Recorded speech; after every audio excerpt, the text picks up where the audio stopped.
So at first I want to introduce Zach King, who, I don't know if you guys have seen his work, but he was at our influencer panel and he showed us some amazing videos. I want to show you a quick reel of some of his stuff.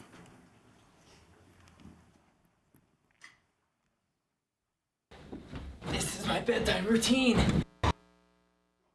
Oh, it's a vine. This is my bedtime routine.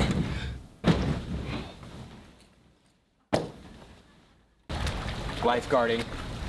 No running at the pool. Cannonballing. Woo! This is how I hitchhike. Woo! Time to face my greatest fear.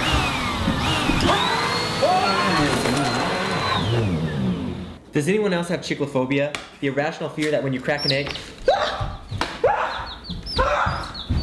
Grabbing a souvenir from France. Oh, merci beaucoup. Oh, I'm late to dinner.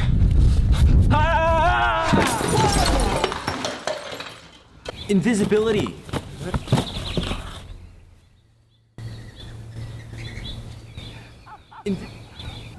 When you lock your keys in your car.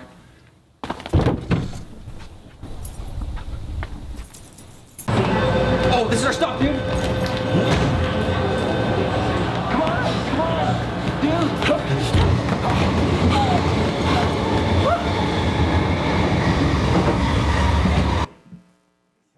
Cool. So Zach has over 2.1 million followers on Vine, right? Yeah. How have the limitations of creating for a mobile platform like Vine different from your past creating on YouTube? Yeah, I mean, obviously there's the challenge of a Vine being 6 seconds. And so those stories are all, we push it right to the last frame of the 6 seconds because we need everything we can get. But just like, these guys know, making Vines is very difficult. And in the beginning, I thought, this is going to be the easiest thing in the world. Like, I'm making 2-3 minute YouTube videos with like those kind of special effects, and here we have to do a 6 second. But what's tough is really finding the story that's going to work. And so we kind of, after a while of like 30 days, I did it straight every day, making a piece of content to kind of learn the platform and see the engagement.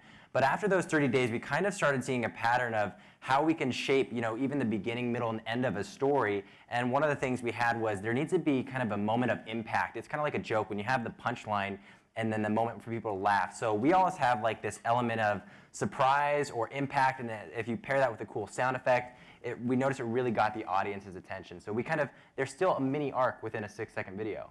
So from a creator's perspective, did you find that empowering, or was it more restrictive at first? It's always hard. Even like as we're brainstorming for new ideas today, it's like, gosh, that 6 second limit can be tough. But I don't see it as a limitation at all. If anything, it's like a creative boundary that gives us kind of this world a rule. But within that, we can explore so much.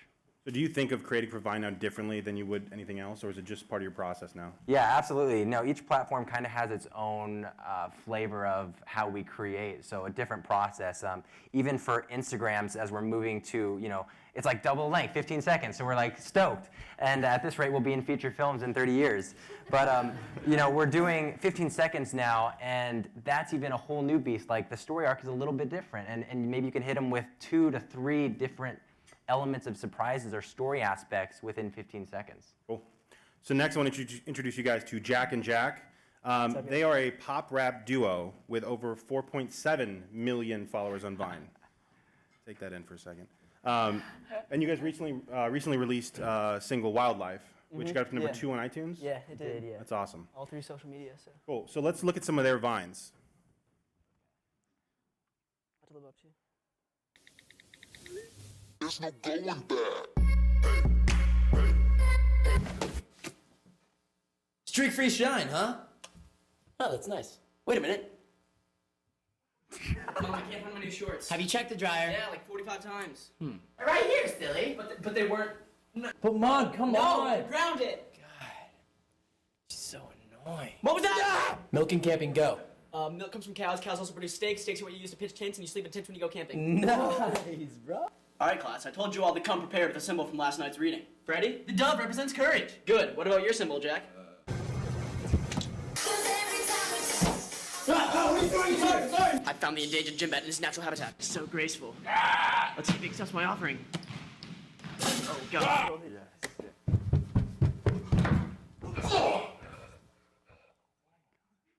Class, open to page 243. Caleb, sit down. Me and Eric are about to go vandalize some stuff. Hi, sure about this? Yeah, man, just go, hurry. Congrats, you're the millionth viewer. What? This tree. Here's a free iPhone. Cool. God, not so fast. Fill this out and give me your credit card info. Henry, this is a no text zone. No phones app.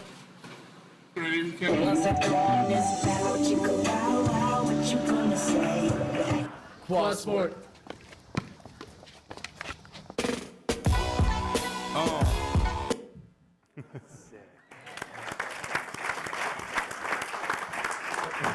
So you guys have both come up in a world sort of built on social platforms. How did you get started making Vines, and were you ever thinking when you started making them, like, we're going to do this and get 4.7 million followers? No, it did not start out like that Yeah, at all. not at all. Actually, it's Jack's Vine account. It's his Vine account that's Jack. It and was. Jack. Or it was. It started out as just Jack Johnson, and he discovered the app before I even knew it was real. So It honestly happened out of boredom. We live in Omaha, Nebraska. That's where all of those you saw were filmed. So, I mean, we were just bored in the summer, not much to do in Omaha because, it's the middle of nowhere, honestly. And we still love Omaha. Oh, yeah, Omaha's great, don't get me wrong. But we just needed to find some more stuff to do. We were tired of just going to the pool every day and just, typical summer things. So, No corn, though. In your yeah, of Vines. course. Yeah. But so it all happened out of boredom. One day I made a few Vines where I was doing some trick shots. I called the series "I Never Miss" is Yeah. what it was called. And it was like how. And he I was getting like, upset with myself because I couldn't miss, and I was mad that I couldn't miss. And so I posted a few of those on Vine, and then we started getting a local buzz, or I did, just because a few of around people the in high other school. schools in Omaha thought they were funny. And then Jack, we made one with Jack. I was like, even if I do miss, I throw it behind my head, and then he comes in and dunks it, and then I'm like, he doesn't, and then he bows to the camera, and that was the first one we made together. And that one did I think it got 80 likes as opposed to I think he was getting 65 or something like that. Yeah, this was right so when that was we were starting, a huge, so- that was a huge spike, and just because there were two of us, and So we were like, why not just make it Jack and Jack Yeah. and do them all together, because it's, it sounded like a good name, Jack and Jack. It goes with the tongue nicely, I don't know.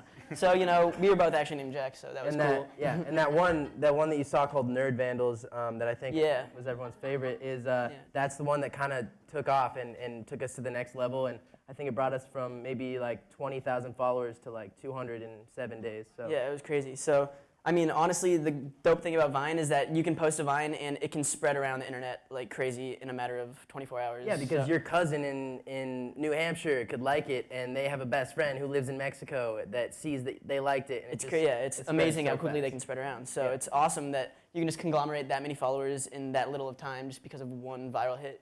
So what about Vine seemed more accessible than say putting a video up on YouTube or Man. putting pictures up on Instagram, whatever? We used to actually do YouTube back in 5th and 6th grade, but we Yeah. never. Yeah, that's a dark part of our history for sure. Definitely some fans have found those old videos. Yeah, and they found some We're never of gonna our- live them down. So, but yeah, we used to do song parodies and stuff on YouTube. And YouTube, honestly, people say that it takes a lot more effort to make a full length, long form content, but I think there's just a completely different aspect to making a Vine versus making a YouTube video. Yeah. You really can't compare the two. It's a whole new mindset when thinking about how to make something funny or intriguing in because- 6 seconds versus as much as time as you want. Yeah, because when it's 6 seconds, you need to figure out exactly what that punchline is. You need to make it really obvious. I mean, I guess they can loop it and watch it as many times as they want to understand the Vine, but you need to make it extremely obvious what that punchline is in a matter of 2 seconds, as opposed to in YouTube you could have the punchline be 30 seconds long. It's, Yeah, exactly. It's very different. Long form. Yeah, long form, Yeah. of course. Cool. So next we have Brittani Louise Taylor, who has 1.2 million subscribers on YouTube. She's known for doing parody music videos, sketches, vlogs. How many shows do you do a week? I feel like you do 20. It changes every Yeah. week. I have laryngitis, I'm sorry. I usually 2, but 2 to 4. Okay. So Brittany brought a video as well I'd like to show you guys.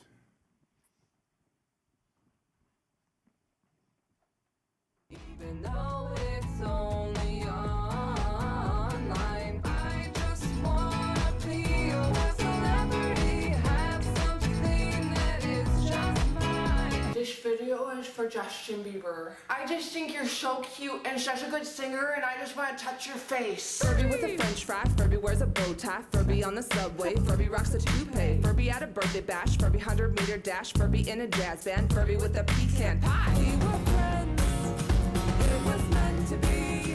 Started young, plus love and destiny. 'Cause on ham and cheese, you were super yum. I didn't know you would be the one. 'Cause I've been crushed with you. Kill him! Kill him! Kill him! Oh! Did you see how his head exploded? That was sick! Oh!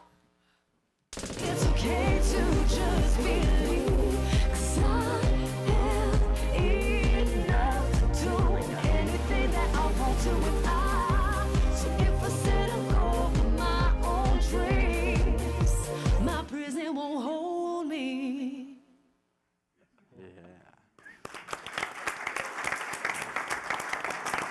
So, Brittany, have you seen a difference in how fans engage with your content on different platforms, like more mobile or, like YouTube, which is more desktop based in time? Well, yeah, the moment that they could watch them on their phones, and it's just convenience and it's easy. So I think I went from I think it was 80% of my views being on YouTube to being, right now it's 50% or 60% on mobile. Does that make you think differently about how you create? No, I kind of just always do my own thing. I mean, if I could compare, I get all messed up, and I think, it's worked for me so far, just winging it. Do I feel like doing a music video this week? Then I do it. Do I want to do a sketch video? I do it. So I kind of just make myself happy and hope people like it. So when you guys start, and this goes out to everyone, when you guys started creating content, do you ever think that brands would be reaching out to you to sponsor your content or to, hire you to create something? I mean, that was the hope. Because if I'm not funding the bill, hey, I think my first branded deal I did for Crank 2 for Lionsgate, and it was like $500, and I'm like, $500? So yeah, it was exciting. Yeah, I mean, I don't think any of us expected it to turn into what it did turn into, but once we started seeing other Viners that were a lot bigger than us getting these brand deals, we were like, yo, if we get the same numbers they get, it could happen. So, I mean, You guys just did something with Pizza Hut, right? Yeah, we just did something with Pizza Hut. That was on YouTube though, but yeah. So what was that experience like? That was awesome. We got to make our own pizza, which was Yeah. so sweet. That's just that's everyone's dream come true. We're like teenage boys. We're always hungry. I don't know if that makes sense, but we're just we always like eating anyways. So basically we went to a place and just got to eat for a really long time and make our own pizza. And then I saw you guys got to create your own pizzas, which were then Yeah. sold online. Was that Yeah. the high point of so far of your career? It's I mean, We got to sell our own pizza. that honestly might be the high point of our career. Actually, though, it's such a coolest good thing ever. pizza. So, yeah. Did you get to name it? You got to name it. What was it Well, Jack we and didn't. Jack? Yeah. Well, we did want to We name had it some names for it, and they didn't approve the of it. Galinsky meatballs and the Johnson salami, but I mean that was a little that could have This been is taken. good. That could have been taken as I guess innuendo Pizza Hut based. couldn't do but that. Did you try the I guess- Jack Johnson? The Jack John. He can't use that name. You can? They try suing me, Jack Johnson, the Hawaiian singer. I thought he was way more laid back than that. Right? Same. That's what Just we seemed thought like too. chill We got a cease and desist letter. I mean, it's his lawyers, not him. And then Zach, you did that HP commercial, right? Yes. So what was that experience like? Yeah, I worked with an agency called Niche. I don't know if there's any of you guys here, but I worked with them on the HP commercial, which was awesome because basically the concept was we took a Vine from 5 Viners and they actually stitch it together in a 30-second commercial, and they're airing that. I think it's airing right now still. So it turned out really cool. Cool. So to everybody again, there might not be any. Maybe there are some content creators in the room that are curious. What would your advice be to people out there who are looking to make a career out of making videos online? Being consistent. Yeah, consistency is key. And for a lot sure. of it, you're gonna burn out so many times, and you just reach a point where you can't burn out. I'm a machine now. Christmas, I'm working. It doesn't matter. I think you just have to get to that point where you're just willing to do whatever it takes. Yeah. I mean, within limits. I won't take off my clothes. And on that, you have to, in order to work as hard as you are on your content, you have to love the content that you're producing. So in the beginning, don't sell out to do something that you see is really popular. Just make something that you enjoy because that's what you're going to be putting the hours in doing. Totally, yeah. Or if you see something that is really popular, put your own spin on it and make it your own and be authentic and stay true to who you are. if you want to stay in this space for a while, you just got to think about long term, not selling out too quickly. Picking the right deals to do with the companies that approach you. And I mean, it's honestly just not necessarily a formula, but you can definitely play your cards in a certain way that make it a lot easier and a lot better for everyone. So speaking of brand deals, do you guys have any favorites? I mean, we just talked about a couple, maybe those are your favorites, but any others you want to mention?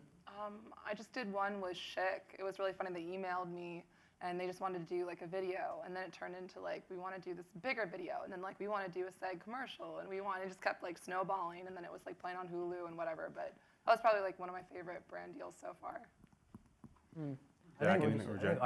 My favorite was the Verizon one, just because we got I think they flew us to Chicago and we got to perform on Michigan Avenue and Free show for our fans. Yeah, It was free show awesome. for our fans, and we got a lot of just people who had no idea who we were, just standing on Michigan Avenue watching us perform, which is so cool because maybe they liked the music, maybe they didn't, but if they did, they're gonna go look us up and maybe show their friends and whatnot. So that was a really That was a cool one for sure. Nice. My favorite has been, I love doing stuff with physical products that I can interact with. And one, I got to go to Germany and shoot with Opel, which is GM, and got to do stuff with their kind of like the Mini Coupe. And so it was really cool, like jumping in roofs and just crazy stuff. So not to say you guys have had bad experiences, but if you have, what is the making of a bad sort of brand deal for you? I think when people like hire you and they don't trust you, like they come, Yeah, love don't your give you content, creative but control. they really give you like, the video, the actual sketch part, just 3 minutes, and then they have like 5 minutes of talking points. I'm like, so we have an 8-minute video. It's like sell, and a little bit of cuteness. Like that doesn't work. Yeah, you gotta like you can't. When companies try to put restrictions on you and try to give you too much of like outline, I think it's not good for like creative people as ourselves, because we always are trying to come up with our own ideas. We know how to integrate the product into our promotional Vine or YouTube or whatever it is. Like that's what we've been doing. Like so, I think when companies try to put too many limitations on you, then that's when a brand deal could go wrong. But I've noticed a lot of the times companies give you creative control, and they're pretty open to it. So. Yeah, because they get that like your audience better than anyone else. So why would you not let the person who knows it best decide what Take to put control out over there? it, Yeah. Do you guys look at deals differently depending on the platforms you sort of use? Like when you do a deal, is Twitter involved? Is Instagram involved? Is YouTube involved? Like do you try to use all of your channels to help promote the product, or how does that work? I mean, usually it's like a set number of like tweets It's or a Instagrams. given, Yeah, it's like a It's like whatever, like pre-planned they'll thing. do a video and then you have to do so many tweets, so many Yeah. Facebook posts, Instagram Exactly. posts. Cool. So what do you think is the perfect recipe for a good piece of branded content? I think the biggest thing is just communication, and that's like from like the content creator and the brand. Like, I always like to be on the emails, and like once they get past the sales point, and just I want to know what the brand wants, because sometimes it's like playing telephone. Like they'll like tell your manager one thing and their manager tells you another, and I don't know. It's just I think it's really like making sure that you're on it and available and want whatever their message is, making sure that you get that. Yeah, making sure in everyone's on your the same video. page for sure. And how important is it, because you guys have all have really close relationship with your audiences too, right? They trust you guys. So do you have to guard that at all when you're working with brands, or how does that relationship work?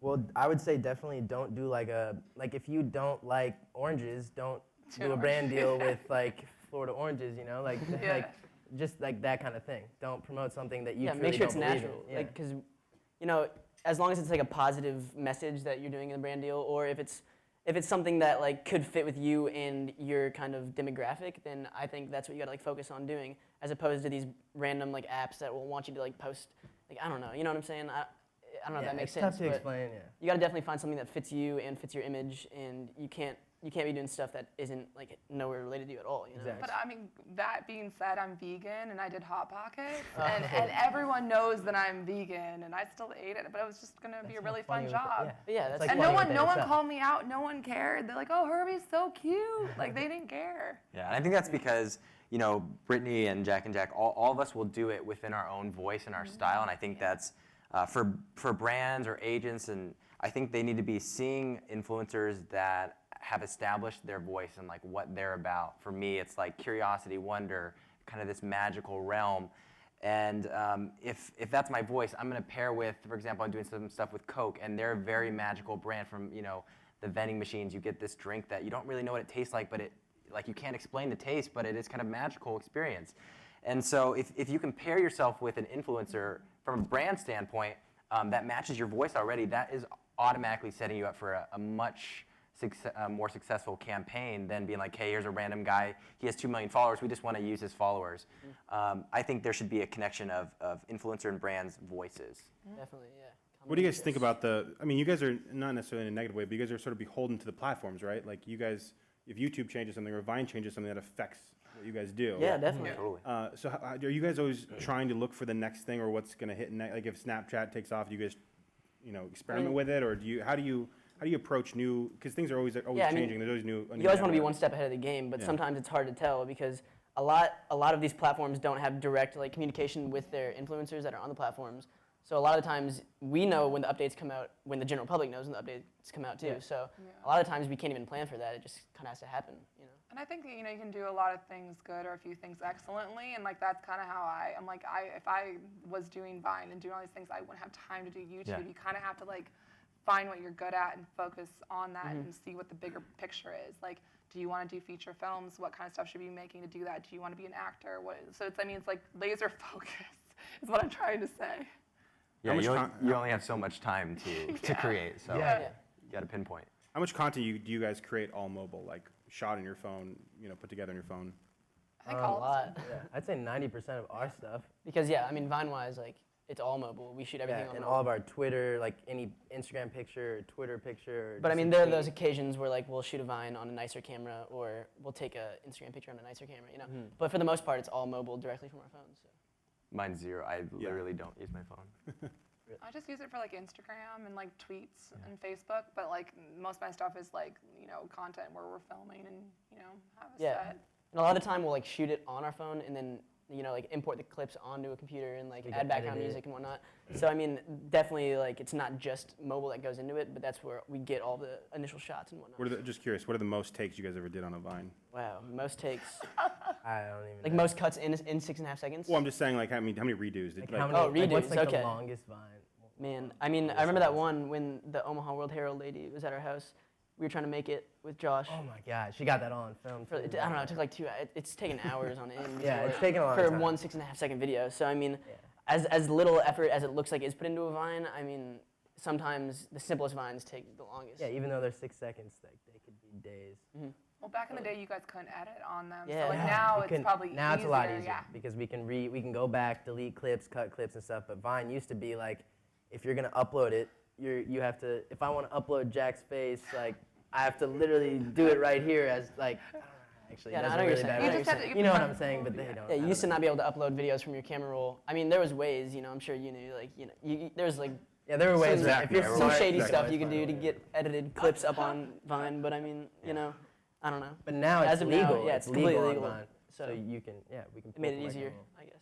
The Vine police were going to come get you. Yeah, they're not going to come get us now. I mean, we were kind of scared of that, but luckily they added that into the update. They used to like take down Vines that they found out were uploaded to Vine, and so we were always kind of scared of that because we kind of uploaded it before it was like legal, and so I don't know. We were just kind of scared, but nothing ever happened. Yeah. So, Brittany, do you use Instagram like differently than you use YouTube? Like, is it more of a promotional tool for you, or do you actually create content just for Instagram? It's usually a promotion. Cause honestly, the truth about my life is I'm in my house in pajamas editing. I'm like a little troll, like in my office all day. So a lot of times I'll take photos when we're on set and I'll keep it. So I'm like, I know this video is going up this day. So then I'll have my DP, who's so good at taking iPhone photos now. I'll have him snap some photos and I'll save it for that day. It's mostly for like promotion, just to keep people relevant, or they want to know what you're eating or what your hair looks like that day, or So, what you're It's eating? true Yeah, though. okay. Where do you guys, everybody, what do you guys think is the next stage in sort of mobile, entertainment, or where do you guys see the future of content going on mobile? Gosh, that's a hard question. Yeah. Better big one. monetization. I think that's the big thing. Like we've had like a lot of issues like with YouTube where like our AdSense was killing it, and then when everything moved to mobile, they didn't want to roll out the ads on everybody right away because they wanted people to use the YouTube app. So then like 55% of our views weren't even monetized. Yeah. So it's nice to have ads on it now. Yeah, I mean, there's not really a standard rate for like what a Vine loop is worth. So how do you guys sort of gauge? Is that just per deal? A lot of that's just based on followers, I think, like on Vine at least. Yeah. Even though if companies were smart, they did add the loops feature, on Vine, so you can see exactly how many loops all of your Vines have gotten cumulatively. So I think that helps to see like how, because people with the highest loops right now are the ones who are the most relevant in the last 3 months since that feature's come out. Yeah. Because it just started counting instantly from when it came out. It didn't count all previous loops before the update. So I think that was a cool tool because that helps show someone with 1 million followers might have more loops than someone who's like a veteran at Vine, Yeah, exactly. if that makes sense. Yeah. So I mean, I think with Vine they could start doing some sort of monetization feature. I think that'd be cool because they could always like throw like a little banner at the bottom of a Vine Yeah, or something. but I don't know. I think a there's things. 15-second ad is never going to work on a video Exactly. that's only 6 seconds. So they'd have to long. find like something like a banner or something on Vine in order to monetize it. But I'm excited to see what they do. I think I've heard that they might be doing something, but I don't know honestly. So what's next for you guys? What exciting projects you guys have coming up? Exciting projects. I mean, One thing Music. one thing we're really focused on is just music, and that's what we've been doing. We've just been producing obviously like, content, aka music, just like every single day. We're in the studio and we're trying to find our sound and hone in and really create a like good sounding music for our fans, like that they can. Are you guys involving your fans in that process Absolutely. on Vine or Yes. any other? yeah, we're always posting behind the scenes stuff, you know. And I mean, we've been able to post less frequently on Vine due to us being so like focused on our music at the time being. But I think that will help in the long run because I think it's good to like get your toes in different areas, you know, and like kind of dabble in these different like avenues, you know. Yeah, and so it's nice with like social media nowadays. It's because like we'll start a song and we'll be kind of iffy on it 2 hours into the song. So we're like, all right, and then we post a 10-second clip of it on Snapchat, and our fans can be like, oh, we love it, or oh, we hate it. Like it's instant feedback. We can see exactly absolutely. how they feel about everything that we do right away. Right. Zach, what's next for you? Getting back on, it's kind of like right now building a team to help me create content, and it's going back to YouTube, which is for coming from a Vine for a full year of just doing Vines, it's like it's doing feature work, it's doing long form for me. So going back, we have an awesome project coming out soon called Indiana Bones: Raiders of the Lost Bark, and so that'll be hitting the YouTube screens very shortly, and yeah, a lot of fun stuff like that. I wrote an 8-episode web series. It was about a year ago, and I didn't really know how to shop it around, and it's got funded. So basically, we're shooting a feature film, so that'll be in a couple months. But yeah, I'm excited to just grow with my audience and kind of do what I'm already doing, but in a little bit longer form content, so like 10 to 12-minute episodes. Right. And so just how important is mobile to like what you guys are doing now? Extremely important. Like the moment I can get my phone implanted in my arm, I will. I am that addicted to it. Like it's always like Like I'm always like on my phone. So very important. yeah, I mean, honestly, I'd say without mobile, obviously we wouldn't even be here right now because we started making videos on our phones. So it's like absolutely crucial to at least what we're doing. And I think what these two are doing too, mobile just benefits everyone. It just helps make everything easier for fans, for creators, everyone together. So. Yeah. What I would say is like mobile is so important, but I think we can often get caught up in the theme of like, oh, we got to be, because maybe after mobile there's something else. I don't know. Maybe it's a chip in your hand that you can watch your videos. But at the end of the day, it comes down to content, right? And creating these stories, and that's why our audiences are on our Vine feeds or Instagrams or YouTube, because they're getting to connect with us because we're providing a story every day or a certain amount of times that they can watch, enjoy, and escape. And at the end of the day, I think it's about just the stories you're creating. It doesn't matter the platform or mobile is where they're all accessing it now, but it could change in the future. It will change. But at the end of the day, I think it comes down to storytelling. Right. So let's do a little Q&A. First, are there any Jacks in the audience with questions for Jack and Jack? Jack Appleby? No. Okay. Any questions? Wow. Yeah. We actually both just got our Xboxes for our new we're really hyped about it. place. We just moved in, so we're really hyped about that. But no, I mean, I wouldn't say I'm the biggest gamer. I'm honestly, I know Twitter and Instagram. You're gaming today though this morning. I was gaming like hardcore today and last night. Grand Theft Auto. Grand Theft Auto is really fun. I'm a FIFA guy. I like FIFA a lot. That's always been my go-to. So. I game with Legos. It's like this brick, plastic. Old school. It's real. It's physical. Oh, gaming? I was really addicted to Frozen Throne, like Warcraft 3. Like I like strategy games. I saw the fist in the back. But I have a very addictive personality, and I work too much, so I don't play games. I was like Hello Kitty Cube Frenzy for a while, but like girly games. Hello Kitty. More questions? Tumblr was here today, but I haven't heard of Tumblr from any of you guys. How are you using it? Tumblr. We've never used Tumblr. What's Tumblr? I'm just kidding. I know. Yes. I already post what I'm putting on YouTube, and just like I have like my Google Plus, Twitter, Facebook, Tumblr. I pull up a zillion windows. So yeah, it's just to the point where like we can't even keep up with like all these platforms. I know that our fans, they love Tumblr because they'll like post little GIFs. Yeah, GIFs. Are those GIFs? Whatever. Whatever they are. I think the creator of it says GIFs, but I think it's GIFs. I think it's GIFs so. too. GIFs like sounds the hard G. GIFs sounds like the peanut butter. Yeah, You don't want to get that. Okay, no, but I think a lot of our fans really love Tumblr because they can post like little. This sounds crazy and it'll sound stupid, but they'll post like little, like even one. edits? Yeah, like fan edits. Like there's a. I just saw one the other day of in our Pizza Hut video. Jack and I linked arms and we took a bite of our pizzas like that. And there was like just like this slow motion. It was a really cute moment. Yeah, Yeah, it was a cute moment.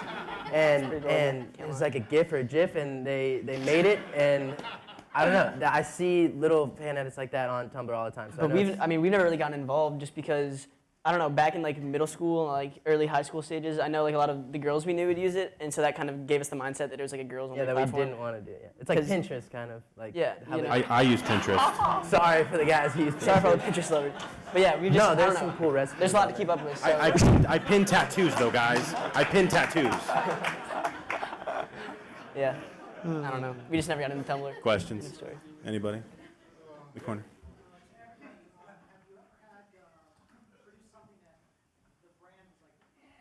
Yep. Yes.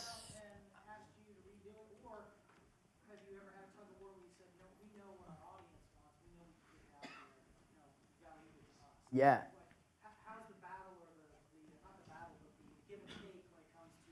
Yeah, so I know Jack and I, we did, we were going to do a promotional thing for this company for this movie that had just come out. It's coming out on DVD. And so we made it and we thought, we were like, man, this is awesome. So we sent it over and they were like, I'm just going to give you the really simple well, no, simple they story. told us what to do, kind of. Yeah, they told us what to do, and then we kind of took control, but we still were in the guidelines of like their boundaries, you know. We had like a little twist on it, I think. Yeah, we had a little twist, and we thought it was cool, and we thought our fans would love it, but they were like, It didn't fit their criteria. It doesn't really work for us. So we were like, all right. So we uploaded the Vine anyways, and it got like 300,000 likes. And we just didn't mention the brand. Yeah, so. because like they didn't want it. So that was just. They didn't want it anymore, and the Vine, honestly, it had nothing to do with the movie.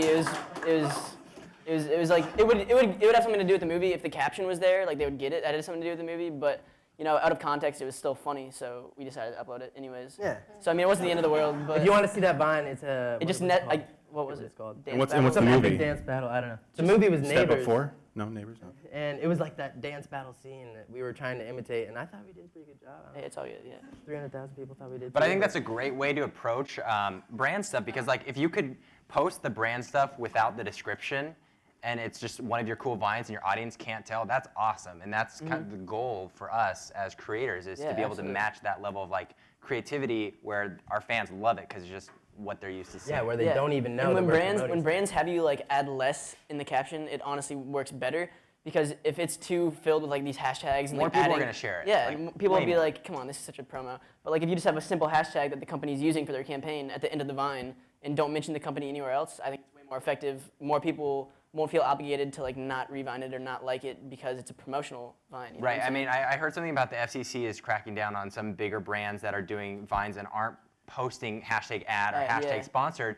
But what I found is I literally just did my first hashtag ad in the caption because they required it. But usually you can get away with it by just doing it in the first couple comments.